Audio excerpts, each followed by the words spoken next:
Well, welcome back to another video. It's Saturday the 17th of May, and on the last week's video we showed you the pheasants that we hatched, which were 3 or 4 days old at the time, and hinted on we were hoping for new arrivals. Well, this morning we got up and right on cue we have it. We've got 2 ducklings hatched in the same incubator that the pheasants were in. So what we did was we put the duck eggs in these cradles and we kept them at this side of the incubator, and the pheasant eggs we just filled 2 cradles with them and put them in here because they have different hatching times. I think the pheasants were 23 days and these are 28 days. So when we took the pheasants out, we put the cradles out and we put the duck eggs on the floor to hatch. And lo and behold, this morning, 2 ducklings. We are expecting at least 6. So hopefully that'll happen over the next couple of days. And then we'll get them all dried out and we'll get them in there and build the pen in the garage, get the heat lamp on. And hopefully everything will work out fine and be all hunky-dory. Hopefully you can see them through the incubator because it has got condensation and the down feathers are all stuck on the inside of the inner plastic. So there's actually one just there moving around, and there's one under this control panel here which you can't see, but I've been watching them this morning. Oh, there he is coming into view. Yeah, I can't see him. They look pretty fit and healthy. They're up walking around, so that's all good. So we'll leave them to dry out and hope for the safe arrival of the other ones that are in there. But for now, we've got jobs to do outside, so we'll get out there and get on with them. Right, we are making our way at the garden because that's where we're going to be spending most of today. But on the way, I've got another. I know in the last video I said I was doing no more fencing for a while, but unforeseen circumstances have turned up, so I need to replace this gate here because it's a little bit short for what we want and because of something in the future. But I'm just going to put a higher fence and a higher gate in here just to match what I've already built. That won't take us long, and then we can finally get in the garden. You're a terrible tease, Stephen. He is, isn't he? A terrible tease. We will get to what he means later on in the video. We're waiting to hear certain things so that we can fill everybody in.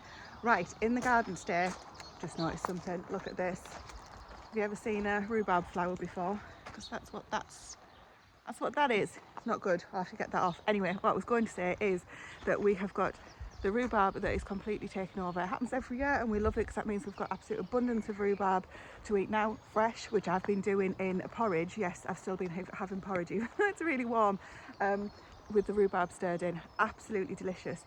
But it also means that we can set a load away for the winter pantry as well, and then we've got that to turn to if all else fails. I have also used this, as I've said in a couple of videos, for a rhubarb barbecue sauce, and now that passed the test with the teenagers, I'm going to be making loads more. I also said that I might use some gooseberries in that sauce, and a couple of you said, yeah, that's a good idea. I think I'm going to give that a try as well. So I'll be doing some work in the kitchen, seeing if I can rope Stephen in to help me out with some of that as well. Not today, probably tomorrow on that one, and that will definitely involve rhubarb. The other thing that's growing like absolutely crazy is the asparagus. We've been eating loads of it. I've been having it with duck eggs and just chopped up into different stir-fry type things, but it's gone crazy. It grows quicker than what we can cut it. So I need to get a load of that cooked today, and I'm going to do some quiches or flans, whatever you want to call them. And then we can have those fresh and also good for in the freezer. And there's also just a ton of other stuff that I want to get to. Steve's going to come in and help with the bean arch there. We need to get some climbing things in there so the beans can actually grab onto stuff as the climbing and now the outer frame is complete. So we're just going to get busy. There's loads to do, loads of weeding and boring stuff like that. So I won't show you all of that, but one of my first jobs is to get seeds direct sown, because without those then there won't be any food. Just got distracted on the way to the shed. Look, this is I think it's called a snapdragon. How cool is that? Absolutely fantastic. Apparently when you touch the leaves, the flowers, the snap. I've not had one before. You guys probably know all about them. Winston Churchill fuchsia. Oh my goodness, could not resist old Winston Churchill. Love a bit of winning. And this is new lemon balm because mine died over the winter. Which actually reminds me, one of the jobs I'm hoping Stephen will help with is in this trough. I've said before, there's some thyme and sage. The sage is done for, and we've got an absolutely massive thriving sage plant in the front garden. So we don't need one out here. I do have another one, which I couldn't resist buying, but that's just a gardener's thing, isn't it? And the thyme, somebody was saying that if you, as the thyme gets older, if you plant it lower so that the brown bits are actually under the ground, then it'll do better. I think this one's gone a little bit too far, but anyway, we're going to get that emptied and replanted with herbs today as well. Very exciting. It's the perfect weather for working in the garden too. It's been a little bit too hot for working in, Not complaining, though it's nice to have hot weather, but it has been too hot for doing any sort of physical grafting, certainly for me at least. So everything's watered and I'm getting to the planting and the seeds, as I said. First up, I've got these guys out because they needed to go in. This is where we had failed garlic this year. So on one of the recent gardening videos that I did, quite a few people have said they've had failed garlic this year. One or two if you haven't, so that's fantastic. So I'm just making use of this spot here. There is another row here that I'm going to direct sow some things, but these are drying beans that are specifically for using for drying in jars, essentially, not for eating fresh. And then if you come around here, Stephen has joined me. I don't know if that means he's got the gate finished. No, I've got the post in, so while the post's in and the concrete's drying, I thought I'd make a start on this. So we were looking at panels to put up here, some of them big heavy metal panels, but it cost a fortune, so I thought we won't spend anything, we'll use what we've got. And I've got some spare stock fencing over there, so the idea I've had, see if it works or not, is to put 3 rows, it's like 80 centimetres deep, so we'll put 3 rows of stock fencing on each side and just secure it by weaving some of the big canes in between them. So we'll do that on both sides, and then once we get to the top, once we get that high, I'll just add some mesh over the top. That's the plan. See if it works. I've made it a little bit awkward though, because I've already planted everything, which Doesn't matter if I snap it all, we have to plant some more. Oh, Right, let's get to cutting. can you imagine?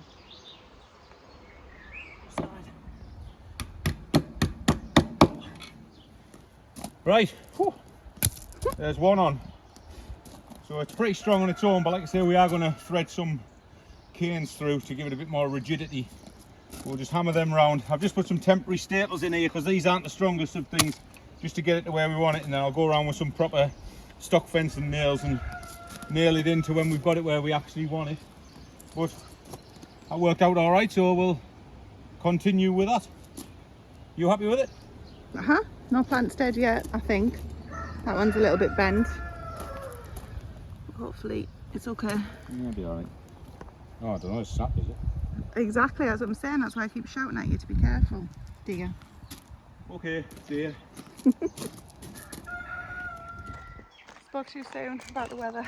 It's absolutely roasting. Lunchtime, well, late lunch actually, because I'm going to get some asparagus, do some eggs. I've got a load more stuff sown, so at the end I'll do a roundup of everything so that I'm not kind of just going through each one and boring you guys senseless. There's loads to be getting on with, but to be quite honest, it's been absolutely lovely working out here today. I just hope it doesn't get too hot. Doesn't that look absolutely gorgeous? So asparagus, and I'm also going to grab some, hang on, stay there, some radish, which are looking amazing. I mean, just look, that's just, isn't that just beautiful? Absolutely beautiful. We got 5 duck eggs this morning, so they're coming in thick and fast. So I'm going to have these for our lunch. I've put some bacon on and asparagus as well. I love duck eggs, absolutely gorgeous. No, Buster, you normally kick Rodney away from it. So yeah, but I'm being a gentleman. Good boy, Buzz. Very good boy. Maggie, head's covered in crap.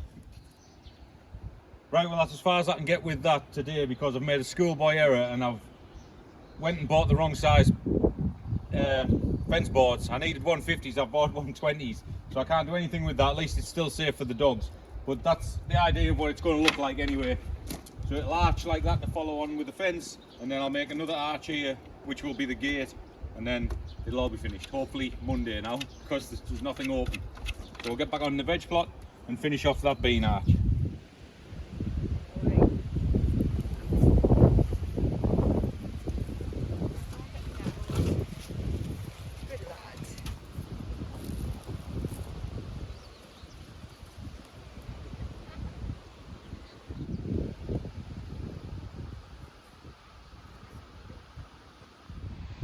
Stephen's gone back up to continue what he was doing. Actually, he's giving the lambs some creep food as we speak. Dexter is just stood looking at me, and Grace is poo picking the other side of the field where the pony was. So I'm going to leave them be for just a moment. All the gates are locked properly and Grace can keep an eye on them. Fingers crossed, no drama llamas. Still a really breezy day. Look at that. These are conker trees. What's the proper word for them? Horse chestnuts. Hello. Alright. another little job on the list. Now the sheep are outside, well the lambs are outside now full time, so this is a creep feeder we built a few years ago.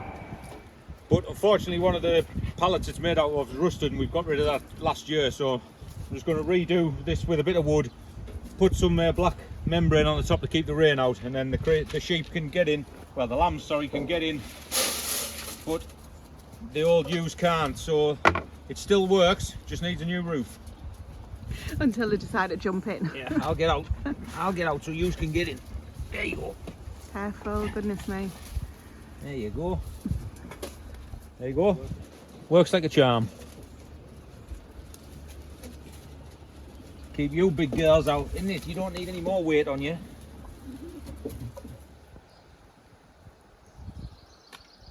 Yes, hello little sheeplets.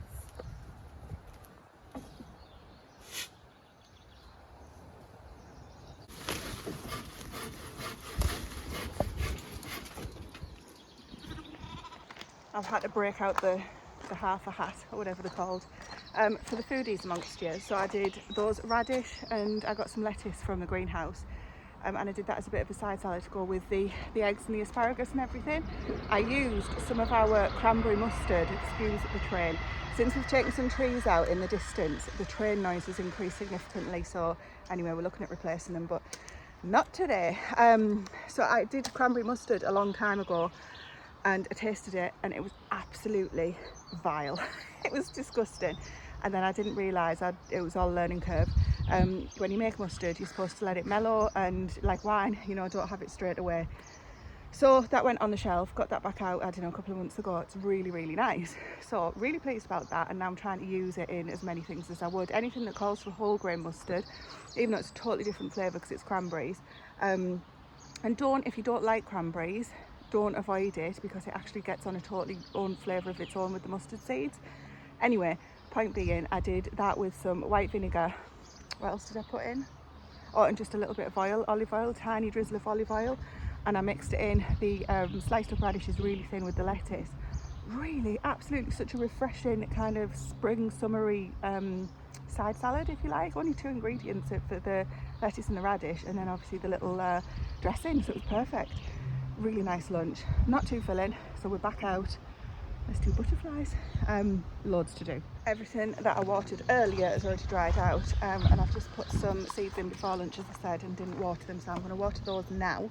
And Stephen has said because of his mistake with the buying the wrong fence cords, wrong size, he's going to go and finish off the bean arch, which is just behind me there, which he wasn't going to do today, because he said, well, we can just put the second half or the top half on at any point. The beans aren't climbing that high. But what he's saying now is if he's going to put the canes in anyway to kind of support it and give it a bit of rigidity in the middle, then it makes sense to do that sooner rather than later, because the beans will grow, and obviously we don't want to be putting the canes in and knocking any of the bean plants or anything. So I think he's going to get on with that after he's done the creep feeder. The other thing he's doing for the lambs is making them a bottle feeder for outside. I think it's going to be their first night out tonight, but we shall see.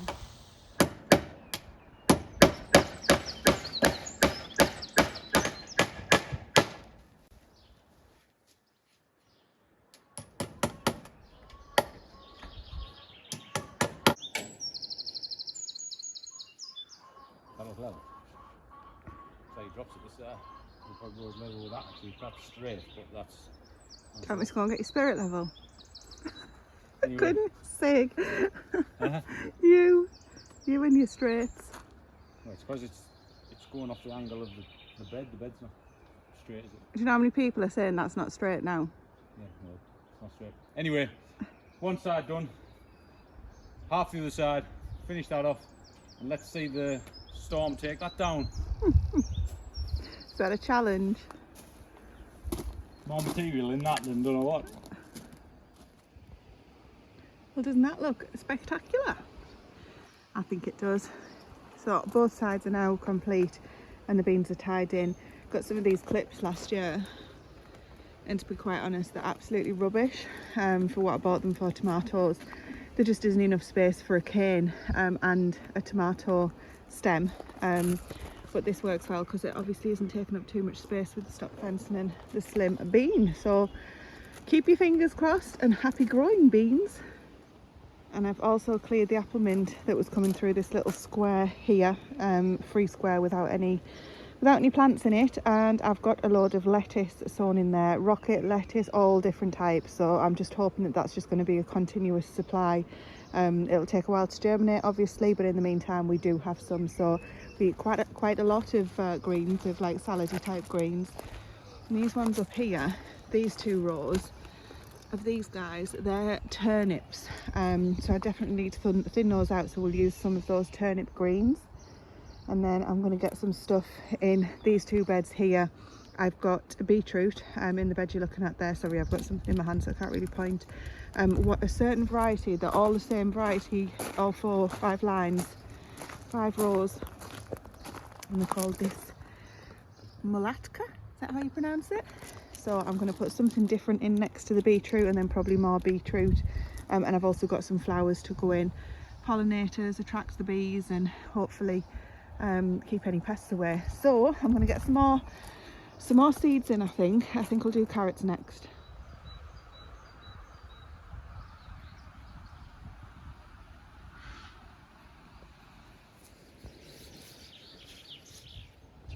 We thought the hydrangeas were dead, but this one seems to be, if that's hydrangea coming through, it looks slightly different leaf, mind, than the other ones over here. Whereas these leaves are much greener. They haven't got the red browny tinge to them. But anyway, this one's coming back, so obviously we know we can take these wooden old stems from last year off. But this one is different again. So there you go. What do you think?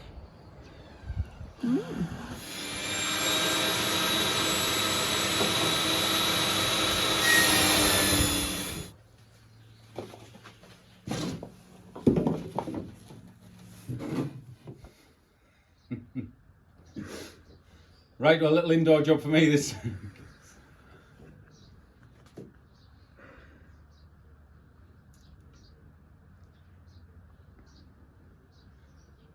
You're just going to keep doing that now.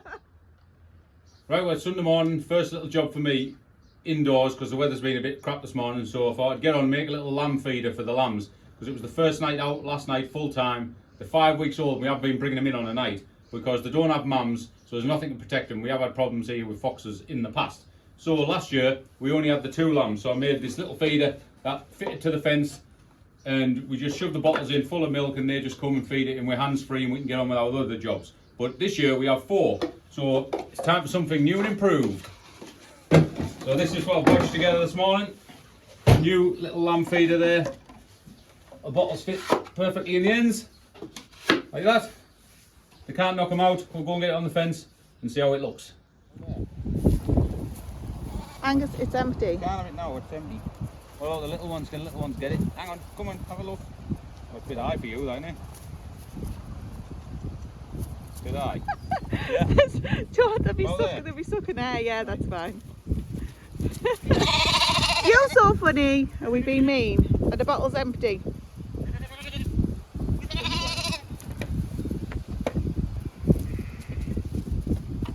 Well, what's it about there like that? Yeah, that's fine. Even for the babies, even for the little ones. Right, just testing it for height. It's not feeding time yet. We'll test that on a night, but we just want to see if it can reach. So that's perfect for that one. Well, this one's a bit smaller, but there you go. There you go, perfect. Right, we'll wait till tonight, and then we'll get it on video tonight.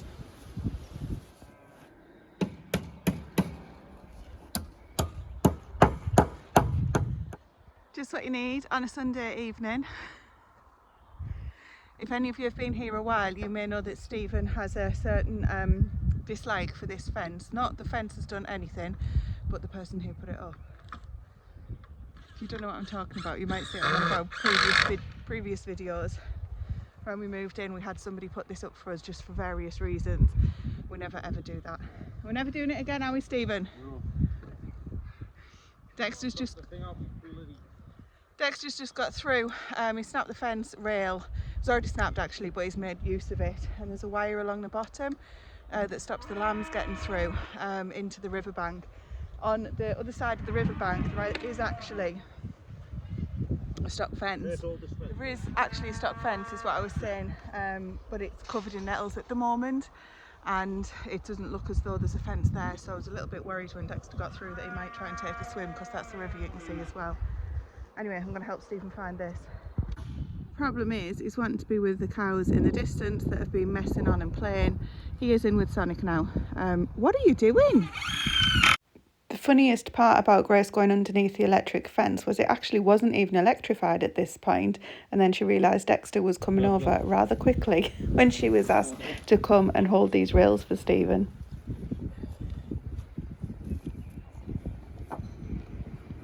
Wave to the train.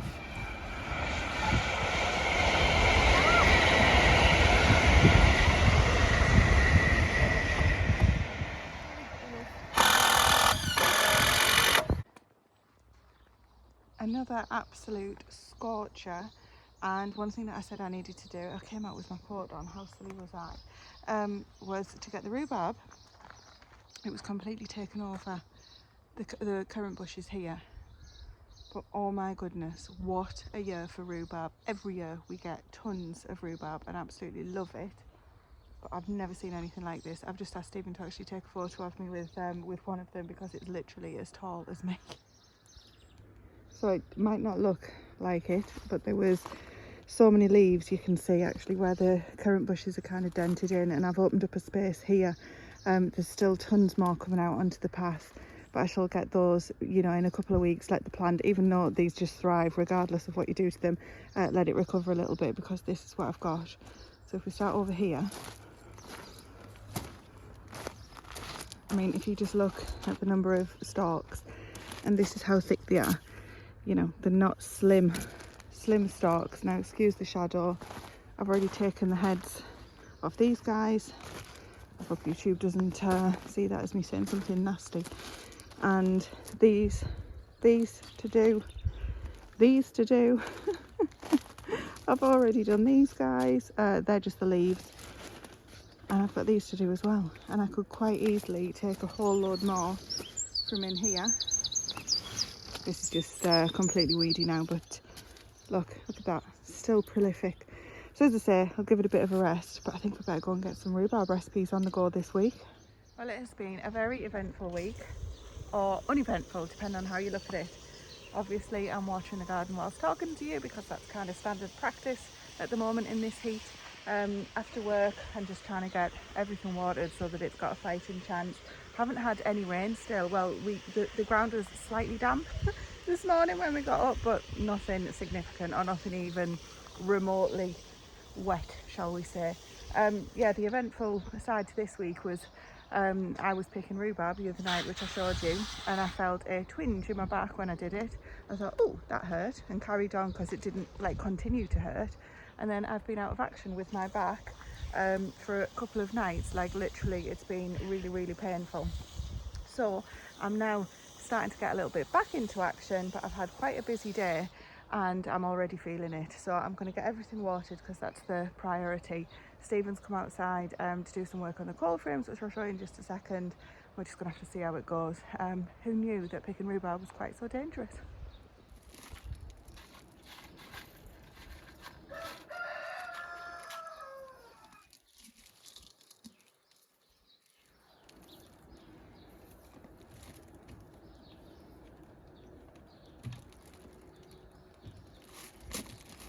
But that sucker that was in there has even gone behind the cold frame.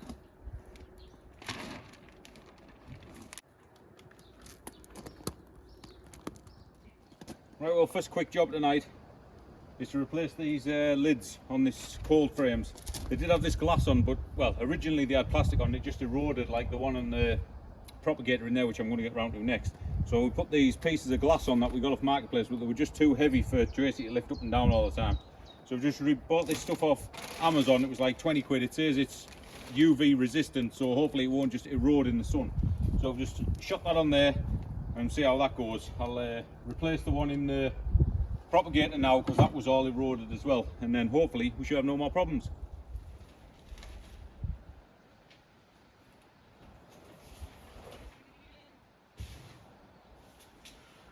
You see it's just peeling off because we've held it in with drawing pins, well, we being Stephen, and the drawing pins have started to, where the holes are, that's where it started to erode the most. But the stuff we've got is supposedly going to last a little bit longer. Now it's 35 degrees in the greenhouse, so I think Stephen might be a tad warm doing that.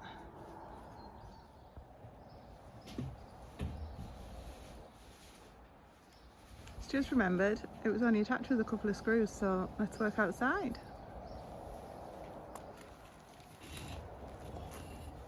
Bit warm in there.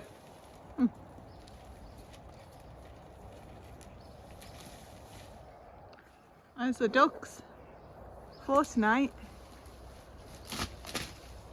While Stephen's doing that, I am working on the asparagus bed because we have very much still got asparagus on the menu. It's absolutely delicious. I've been having it regularly with duck eggs, asparagus and a cheeky bit of bacon when I'm having that as well. Unfortunately though, with me not being out here, some of it has just took off. I mean, literally this grows in front of your eyes.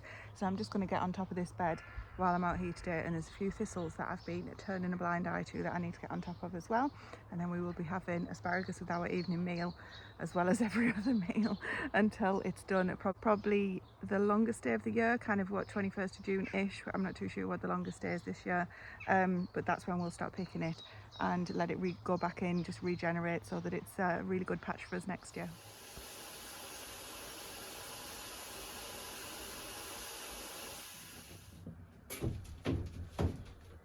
And there we go, just like that. 2 new cold frames and a new propagator. Hopefully that'll last longer than the year that the other one did.